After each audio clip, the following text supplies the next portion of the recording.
So we're talking about Agentic Commerce. It's a bit of a buzzword. I think it's good to make it maybe a difference between agentic and conversational, right? So agentic is where the AI actually buys it for you. Can be, for example, based on a price trigger. Conversational is when you use AI, use, for example, ChatGPT. You as a seller, you want to be a suggested product in both those searches, both those conversations. Amazon has Rufus. The conversion is quite high, right? Yeah, so up to 60% better that's compared crazy. to searching. So that's quite a bit, and they expect to do like 30, 40, 50 billion additional revenue because of Rufus. And more people are moving to Rufus. So if you ask me, it's a matter of time before there will be advertising positions there as well. Yeah. As a seller, how do you think you should prepare now?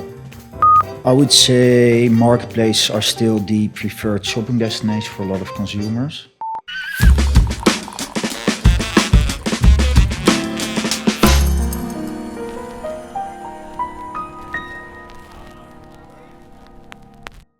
All right, welcome with a new episode of Marketplaces Growth, the podcast.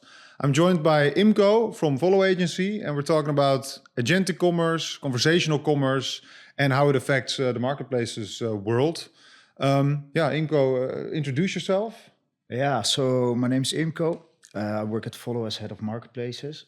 So basically, in a nutshell, my responsibilities are the development of our services in quite a broad way, which agentic and conversational is definitely one of them, but also AI developments, those kind of things to really serve our clients best.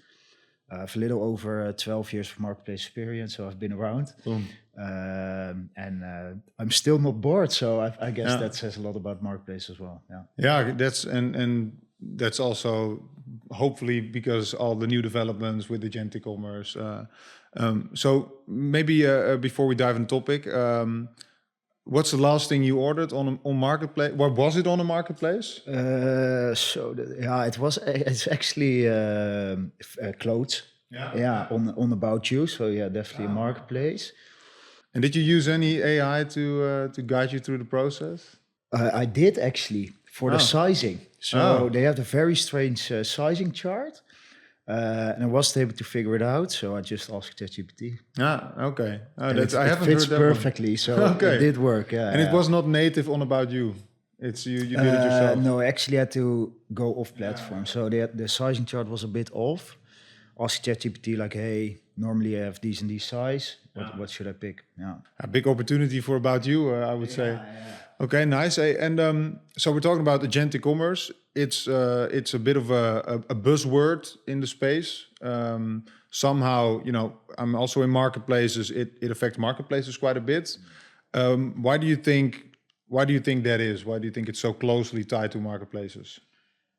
I would say marketplaces are still the preferred shopping destination for a lot of consumers, and therefore anything that impacts, let's say, conversion, discoverability, etc., also impacts marketplaces. I think it's good to make it maybe a difference between agentic and conversational, right? So agentic is where the AI actually buys it for you. Can be, for example, based on a price trigger. Mm-hmm. So if it's in discount, it automatically buys it for you. Conversational is when you use AI. So most people use, for example, ChatGPT, like, hey, I'm looking for a gift for my nephew. He's 3 years old. He likes these and these types of games. Can you recommend something for me? Yeah. So I think it's good to. Yeah. So and I think when this all started, one of the big splashes was that ChatGPT would allow you to also make the purchase on ChatGPT. So during that conversation. And now they backed away from that. Yeah. Why do you think they did that? Yeah, so apparently the discovery phase and the checkout phase, it's a different ball game. Of course, like I don't know the exact reasons, but what I can imagine is that it works very well for discovery, but you also get in a rabbit hole quite quick. And you do want to have options, but you don't want to have too many options. So there's a lot of variables here which you have to take into consideration. Making a seamless checkout, et cetera, which a marketplace or retailers in general have spent hours and hours on to optimize. It's definitely different from by just implementing I think it was a Stripe plugin and then let's go. Yeah, and we just talked about it. So the option paralysis is definitely, I recognize that myself as a consumer. And it's also funny because I think Amazon, it's always for Dutch people, it's regarded as sort of like, why is this such a popular channel? Because it looks quite old school. Yeah. But I remember our sort of head of CRO at my last job telling me that Amazon is basically running the most split tests, the most A/B tests out of all web shops. Yeah. So it works just very well, and it's not something you can copy. I can get behind that. So Amazon then just closed the door for LLMs, and they said, we're doing it ourselves. Yeah. You think that's a good decision? I think it is a good decision. I think it is a good decision, but it will definitely, as if more people will move towards LLMs in general for their discovery phase, then maybe the checkout shouldn't be on the LLM itself, but should maybe be on the marketplace still. But I think what we see happening is, and this for Google and for marketplace, right? So it starts at the LLM and then it moves toward Google or moves towards the marketplace. So people are still discovering products via ChatGPT, and then they move towards Amazon or Bol, and then they use the tool of the marketplace itself to find either the product, the best fitting product, etc. Yeah, because we're talking about Amazon as Rufus. It's quite big in the US already. So you're saying you're basically doing discovery in an LLM like Gemini, ChatGPT, you name them, and then you go to the marketplace for checkout, and probably you're dealing with AI in that process again. Yeah. So this is based on assumptions, right? So before people shoot me on this, how I think, or how I see it at least, is you have some sort of high over. So we were just chatting a little bit, like let's take an air fryer, for example, right? So you have high over, what size, I have a family of 4, what do I need, like those types of things. Do I need the 12 programs on the air fryer specifically, or would I be fine with the 4? Which I would say is high over research. I think that's done in ChatGPT or whatever LLM you're using. Then you move to the marketplace, and there you go more in depth. So you know, okay, I need an air fryer, I need 6 liters, I need 4 programs. These are the programs I need.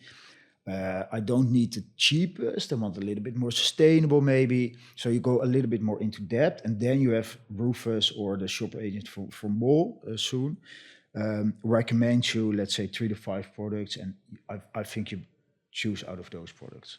Yeah. So there's essentially, you're saying the product research happens in the LLM and then the purchase research in the marketplace. Yeah. But for you as a seller, you want to be a suggested product in both those searches, both those conversations. Are they different at all? Like to me, it sounds like the last one, the purchase decision, is more on, are you in stock, can you deliver on time, is your price right? And the product research is more on the type of product you're selling. Yeah. So ideally, you're of course in both the customer journeys, because if people start recognizing you, then they start buying. That's why. So marketplaces as a standalone channel, it sounds maybe strange from someone that's doing marketplace for a long time, but I would always advise to also have your own store, for example. Yeah, your brand shop. Yeah. You can be found in both, and who knows, maybe at some point Amazon will open up for those LLMs again. We don't know, but ideally, yes, you want to be found in both the customer journeys. But I do think that there is still research done on the marketplace. So basically, we call it the collapse of the funnel, where you would normally go to a marketplace, you will look up, you will type air fryer, then you will research yourself, you open reviews, customer questions, etc. We all know how the process goes. I think that quite hideous process is now done via ChatGPT, but that doesn't still. So Amazon knows you really well. So if you then go to Amazon, you use Rufus to identify, because you know the requirements basically that you have for the air fryer, and then Rufus can recommend the best air fryer that fits your specific situation. Because what you want is not necessarily what I want. There's always a difference, right? Yeah. And it then narrows down the whole search, because now with search, indeed, it's now keyword driven. That's also, I feel that there's also a big chunk of business for Amazon in the fact that it's keyword driven, because there's just such a wide amount of products on there that if you're looking for an air fryer, you'll get thousands of products. But if you're looking for a double-decker air fryer with 12 programs specifically that ships in the next week, you're still looking at hundreds of products. Yeah. So I think then there's an advertising side to that, right? Where it takes quite a bit of searching to find the product you're looking for if you're very specific. And all those searches give impressions to advertisements. So that side is also, something Amazon is considering, Volo is considering, all marketplaces are considering. How do you see that change now that they have their own marketplace AI as well? And then specifically the advertising position. Yeah, because we're talking about Rufus now, but you mentioned Volo is coming with something similar, right? How do you think that ties into advertising? Because they make it easier to find what you're looking for, essentially. Yeah, so I think there's at least the things that come up is that so advertising on product page becomes more expensive. And maybe there will be more positions on a product page. And then I would say it is a matter of time before there is Rufus advertising, obviously. But I would say I do think that as soon as the advertising is there within Rufus maybe, or within specific queries, you don't know, it would be fairly high converting, right? Because you are, if this is air fryer market, and then you narrow it down, then this part is what you're advertising on, which is of course different than advertising on air fryer in general. So I do see that it might be a high converting audience, and more people are moving to Rufus. So if you ask me, it's a matter of time before there will be advertising positions there as well. Yeah. Yeah, and ultimately it's still in their best interest to get you the product that you're looking for quickest, right? But I guess for sellers, so that's something interesting as well, that ChatGPT announced advertisements into their LLM. Then they removed the checkout, so you're doing a discovery phase. You're potentially looking at advertisements there as well. As a brand, you want to stand out there, so you're considered. And then you're taking along for the ride on the marketplace, where you then also have to first be, right? If your preferred channel as a consumer is a marketplace, it stops there if the brand's not there. And then you need to pop up there as well. And if that all is going to be both organic, and you mentioned a few attributes that become more important, and also paid, it's essentially sort of like the funnel is split in half almost. How do you think, as a seller, how do you think you should prepare now for this sort of? Yeah, so maybe it's good to be aware. So now you would have, let's say, 2 touch points, right? So LLM and then marketplace. I think so. I read a couple of researchers. Usually, clients that use an LLM to research, they convert within 48 hours, which is like a very, very good conversion time. And they use way less touch points. So normally a consumer use, I believe, it's like 10 plus touch points. Blogs, marketplaces, channels, or multiple ads or whatever. Can be anything. And with AI, those touch points come way less. So it does definitely impact. Yeah, how you would prepare as a seller to make sure you're still relevant. I would say there's a big shift from keyword driven to conversational driven, right? So if you've been around on Marketplace, you've seen the backpack, backpack for kids, backpack for adults, backpack, like the keyword stuffing. And now I would say you're definitely moving towards a, let's say, hybrid, right? So you don't have to make it a sentence, but it's going to be something like backpack, perfect for traveling, waterproof, like way more on the actual use case of the product. Yeah, more context based. Essentially. Then I would say images. So what we still see quite a bit is images, pack shot, 10 USPs on there, and let's go. And like, I'm not saying they are not going to work anymore, but AI tools are going to basically scan images as well. So simple example, if you sell a water bottle that suits the cup holder, for example, in the car, make sure that the image is showing the product in the cup holder in the car. Like the context again, but then visual. So it's not rocket science, right? Basically, does the USP match with the image? Yeah, it's not rocket science, but I think it's easy to just forget about this because you're thinking, I'm optimizing for AI. It's still, a technical roboty, but it moves towards a real person, like in the sense that it looks at images to make a decision, because images in general are getting a lot more prominent in targeting, also on Meta, on Google. So that is quite interesting. And you're saying you should not just make like the standard infographic images that we see a lot on marketplaces. So I think there's definitely a place for infographics, right? But we are definitely moving to a more visual focused strategy, if you will.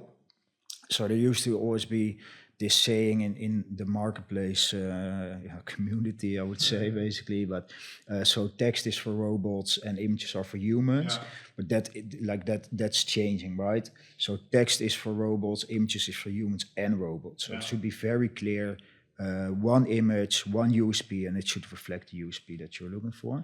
And of course, an infographic, especially for more technical products, it still has its place. Yeah, interesting. Yeah, so we're doing a lot of digging into our creators module here, Channable, and how you can use that to sort of automate this process. Because lifestyle images, ultimately, it's expensive. Not all brands have the capacity to get lifestyle images, and with AI becoming so good, so fast, you can now do that by a robot. So then we'll end up in a time where your images are made by robots, interpreted by a robot, and then do you think that's where does that end? If you can put on your I will look in my the glass orb. Where does it end? I think I don't think there's really an end to it. I think who is going to show the use case best, and who's going to prompt the best, because there's prompting, right? From experience as well. So we also developed a lot of tools in-house to generate these types of images and enrich the images via AI. Content, like textual content, like we've done it for 2 years now. Like that's, everyone is doing that. But I do think that so in my vision, it's always going to be 80% AI, 20% human. So AI can do the bulk, and it's definitely a good starting point, but it's not the end point. The last 20% is done by humans because they understand best. There's different strategies, and I'm not saying AI is never going to get there. But for now, in this situation, and I think it's safe to say for at least coming, I don't know, let's say 2 years maybe, the last 20% should be done by humans to get it perfect. Yeah, and that also applies so that applies on the creation side, where you can just put it in AI and think it will work out. If you go on any marketplace, you look for token limit exceeded, for example. You get a bunch of products that just never refresh their token limits, and their titles are now all restore your token balance. I mean, that's a prime example of why you need a human in the loop, as they say, right? Okay, so we talked about conversational commerce and how that funnel is moving away from keyword based to one conversational moment. Yeah. A lot of these developments are sort of US first, right? We had ChatGPT checkouts with Etsy. Now we have ChatGPT checkout with Carrefour, a French marketplace. Why do you think it's so slow to pick up in Europe? So why are these developments coming to Europe so slow, or why are we adopting so slow? Yeah, so maybe that's the first question. Do you think it's just about these, the ChatGPTs, the Shopifys, that they're all very big in the US and that is sort of their test environment before they roll out to Europe? Or is there something else that's causing the slow adoption here? I would say so. US is the home base of most of these companies, and it's relatively easy, right? It's a huge amount of people, same language. Okay. So there's differences, obviously, between Portland and Miami, most likely, yeah. But there's a lot of similarities. If you look at Europe as a landscape, generically speaking, there's a lot of differences already between the Netherlands and Belgium, which are literally like next to each other. So I think that's the reason why these types of developments usually are US first, and also makes it a bit more difficult for these types of countries to actually move to the EU, because so there's different payment systems, different logistics providers, different name it. So you have to take all these things into consideration. Yeah, that's a valid point actually, and that's also what I've encountered with sellers that want to expand. Very simple on paper, but language barriers, culture barriers. It's hard to just overcome them. But it's coming our way. That's for sure. Basically. So you mentioned a few things that you can do today to prepare. We always have the golden nuggets segment. You already mentioned a few. So you mentioned. Focus on images. Don't neglect your images. What was the first one you mentioned? It's so basically from keyword to conversation. Yeah.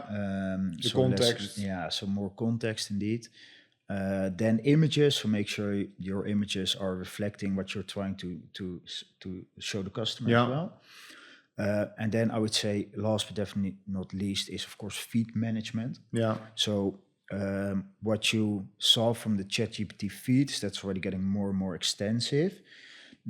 I would say I assume that feeds for marketplace specifically also get more extensive. Yeah. Plus, what we still see a lot for existing sellers as well is they do a quick and dirty onboarding, right? So they get a lot of attributes. Well, I'm pretty sure you are familiar with this. But things like, so ingredients usually is a mandatory, but make sure to be specific. You have, for example, special features in Amazon. Make sure it's populated. Make sure it's actually describing the product as it is. So those types of attributes are becoming more and more important on a bigger level of marketplace. And that's, I think, where tools like Channable definitely come in. Yeah, yes, and we recognized a lot. You can bypass, for example, an ingredients attribute by just putting in a /. And then if you do that the first time around, the chances of you going back and adding the right ingredients are very low. Yeah. We see it happen a lot. So indeed, so two things you're saying, feeds are important, and sort of the completeness of your feeds. It's my colleague said it on our partner event, like feeds are sexy again. Channable started, it's still a feed management tool to some extent, but we're doing a lot more now. But it's interesting to see that it goes back to the essence of e-commerce, which is product data and having your product data top notch. But we're still, you're also saying essentially that setting up a marketplace channel becomes more work. Definitely. So I think, so times for quick and dirty are definitely done. And I think that this also where AI comes in, right? So as I already briefly mentioned, we have a lot of in-house developed AI tools. Yeah. So image generation, textual, but also for feed management to populate or at least identify what you're missing. So what we are, for example, currently working on is literally like how can you become Rufus ready? Yeah. So it's a tool you put in the ASIN, and then it analyzes all the information on Amazon, and it gives you a score. The score is, of course, based on whatever Amazon showed us. And that gives you really a good idea. How Rufus ready are you? What gaps are showing? What attributes? What is your title? Reflecting the best practices, etc. Those types of things. And I think that would also be my advice for anyone working in actually any business, but for marketplace specifically. Dive into these topics, get familiar with AI, and then you can really do a lot.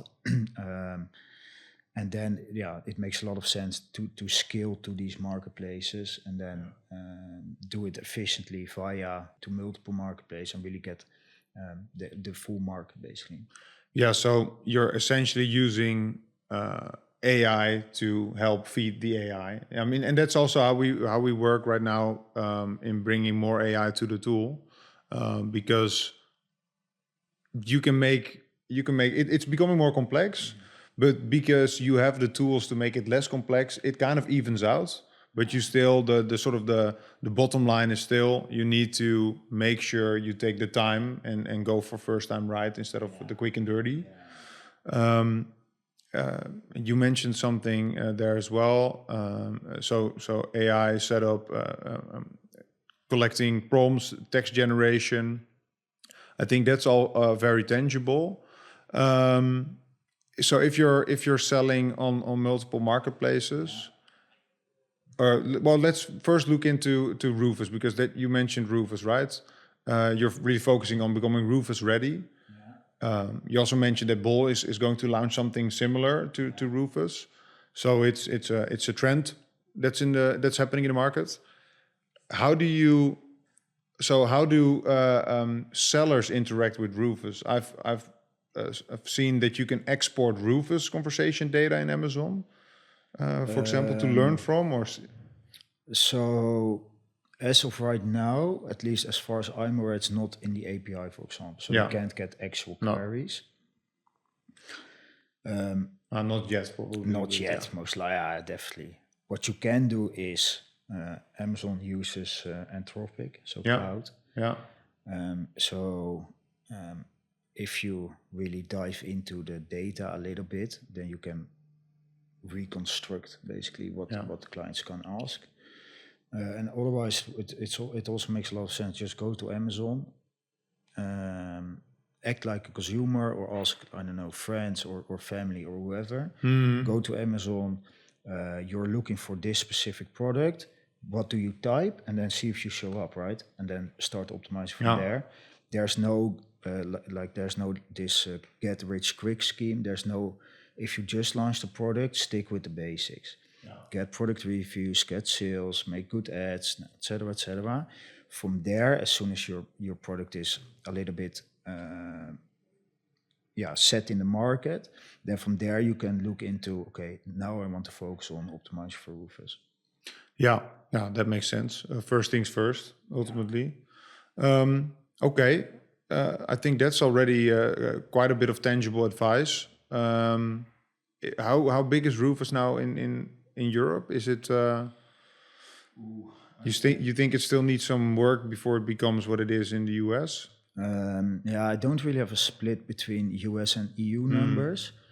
They are pushing quite heavily, obviously. So more and more of the assortment becomes available via Rufus.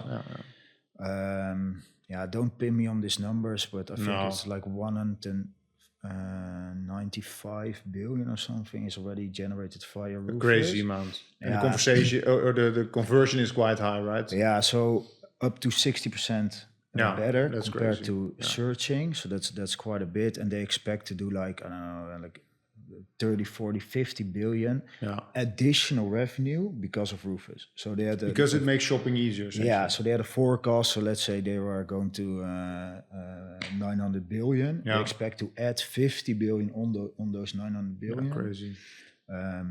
Because they have Rufus, which converts way better than the traditional search. Yeah, that's crazy. And you mentioned one thing that I think is also a key advice to sellers listening is sort of becoming the consumer. I've noticed that myself. If you're working on selling products, it's quite easy to focus on, your side, Seller Central. But it's especially now with these with the discovery phase becoming a conversation. Have that conversation. Also, have others or have colleagues. I mean, in product management, we do a lot of user testing, right? We have people experience something and we learn from them because they're not biased. Do the same, essentially, browsing for products. See what you find, what you're not finding, and also see what sort of how you have that conversation. I think that's just a very practical bit of advice. Yeah, and I think not being biased is key, right? Yeah. Which you mentioned. It's really, for me at least, it's very difficult that if I'm looking for a specific, so I have a client, I have this, now let's stick with the air fryers, now we're at it. If it's really hard to not move towards that specific air fryer, right? So maybe ask, I don't know, colleagues that don't work with the client, look it up. And then move from there, because otherwise it gets really difficult. You're going to steer it towards the air fryer that you're looking for. Yeah. Nice.